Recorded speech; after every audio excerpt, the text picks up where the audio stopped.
Salut et bienvenue dans cette vidéo du cours algorithmique. Cette vidéo est consacrée à des exercices d'application de la structure répétitive. Voici l'énoncé de l'exercice 1. Écrire un algorithme qui invite l'utilisateur à taper un nombre n, puis de calculer et d'afficher son factoriel. Dans cet algorithme, nous allons utiliser la boucle tant que. Alors, le factoriel de 8, donc noté 8 factoriel, vaut 1 fois 2 fois 3 fois 4 fois 5 fois 6 fois 7 fois 8. Alors, d'abord, quelles sont les variables à utiliser dans cet algorithme? Donc, les variables qui seront utilisées sont la variable n, donc dont la valeur sera tapée par l'utilisateur. La variable f, c'est la variable qui contiendra le factoriel de n. Compteur, c'est la variable dont la valeur commence à 1 et elle s'incrémente jusqu'à n. Ce compteur sera utilisé dans la multiplication comme suit. Donc 1 fois 2 fois 3 fois 4, donc jusqu'à fois n. Alors d'abord, il faut entrer la valeur de la variable n. Donc c'est pour ça qu'il faut lire n. Donc attention, vous ne pouvez pas écrire dans votre algorithme f reçoit 1 fois 2 fois 3 fois 4 fois 3 points fois n. Donc ce n'est pas une notation algorithmique. Aussi, l'algorithme ne sait pas ce qui vient après 4. Alors pour calculer le factoriel, il faut procéder ainsi. Donc au départ, il faut mettre f reçoit 1, donc on va initialiser f à 1. Ensuite, f reçoit f fois 2, f fois 3, f fois 4, jusqu'à f fois n. Donc vous remarquez que à chaque fois, f reçoit la précédente valeur de f multipliée par le compteur. Donc ce qui nous donne donc l'instruction suivante, f reçoit f fois compteur. Alors, cette instruction va se répéter combien de fois? N fois. Alors, pour la première fois, donc, c'est-à-dire pour la première exécution de la répétition, donc pour l'instruction f reçoit f fois compteur, il faut poser la question, quelle est la valeur initiale de f? Donc, qui sera multipliée par compteur. Alors, pour cela, il faut initialiser f à 1, c'est-à-dire f reçoit 1. Il faut mettre cette instruction avant de commencer la boucle, donc c'est-à-dire mettre l'instruction f reçoit 1 avant de commencer la boucle tant que. Alors voici donc notre algorithme. Donc d'abord nous déclarons les variables n, f et compteur. Nous lisons la valeur de la variable n, nous initialisons compteur à 1 et f à 1. Alors nous commençons la boucle tant que compteur inférieur ou égal à n faire. Donc la variable compteur a déjà une valeur, donc c'est 1, et n est déjà entré au clavier. Ça veut dire qu'on peut faire le test. Ici, il faut faire attention si vous oubliez d'initialiser compteur. C'est-à-dire, vous mettez pas compteur reçoit 1. Alors, il faut poser la question, quelle sera sa valeur lorsque vous allez le tester avec n dans la boucle tant que. Alors, les instructions qui vont se répéter sont, donc, f reçoit f fois compteur, compteur reçoit compteur plus 1. Donc, à chaque fois, vous remarquez que f reçoit la valeur précédente de f multipliée par compteur. Puis, compteur est incrémenté de 1. Donc, attention aussi une autre fois, si vous n'initialisez pas f au départ, quelle sera la valeur de f qui sera multipliée par compteur, donc dans le cas où compteur est égal à 1. Lorsque compteur devient plus grand que n, la boucle se termine et l'instruction qui vient après la boucle sera exécutée. Alors il s'agit de écrire f. L'algorithme prend fin. Alors passons maintenant pour voir ce qui se passe lors de l'exécution de cet algorithme. Donc d'abord on entre par exemple pour la valeur de n 5. Alors ensuite on initialise compteur à 1, on initialise f à 1. Ça c'est le départ. Alors pour compteur égal à 2, donc f reçoit f fois compteur, c'est-à-dire f reçoit 1 fois 2. Donc f c'est 2. Alors, pour compteur égal à 3, donc f reçoit f fois compteur, c'est-à-dire f reçoit la valeur précédente de f c'est 2, que multiplié par le compteur, notre compteur maintenant 3, ce qui nous donne 6. Alors, pour compteur égal à 4, donc f reçoit f fois compteur, c'est-à-dire f reçoit 6, la valeur précédente de f, c'est 6, fois 4, ce qui nous donne 24.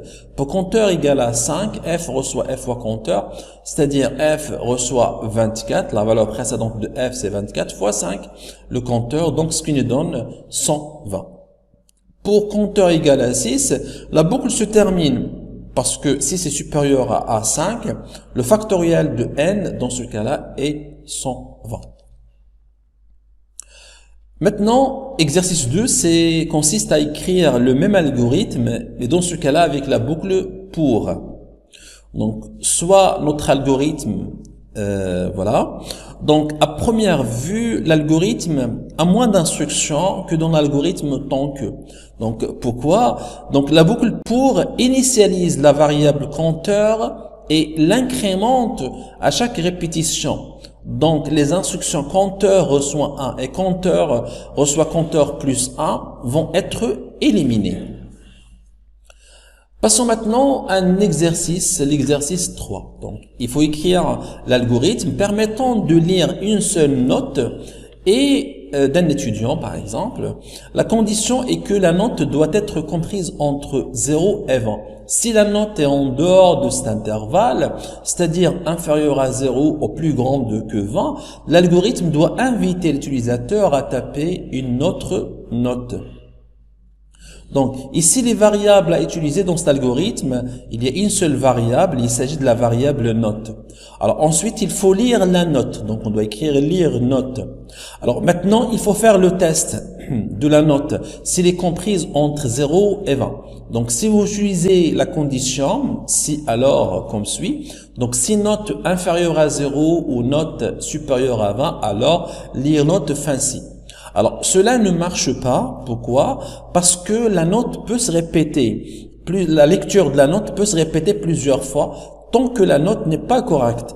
Ainsi, vous constatez qu'il y a une répétition ou une boucle et qu'il faut utiliser une instruction de répétition. Donc, soit tant que, soit pour, soit répéter jusqu'à. Alors, pour écrire notre algorithme, d'abord, nous allons utiliser l'instruction tant que. Alors, soit notre algorithme suivant. Donc, dans cet algorithme, nous n'aurons pas besoin de compteur. Pourquoi? Parce que nous ne savons pas combien de fois la boucle va se répéter. Soit 0 fois, soit 1 fois, soit 10 fois. Donc, on ne sait pas. Alors, tant que l'utilisateur n'a pas tapé une note correcte, la boucle doit se répéter. Donc, ainsi, dans cet algorithme, la boucle pour ne marche pas. Pourquoi? Parce que la boucle pour utilise toujours un compteur.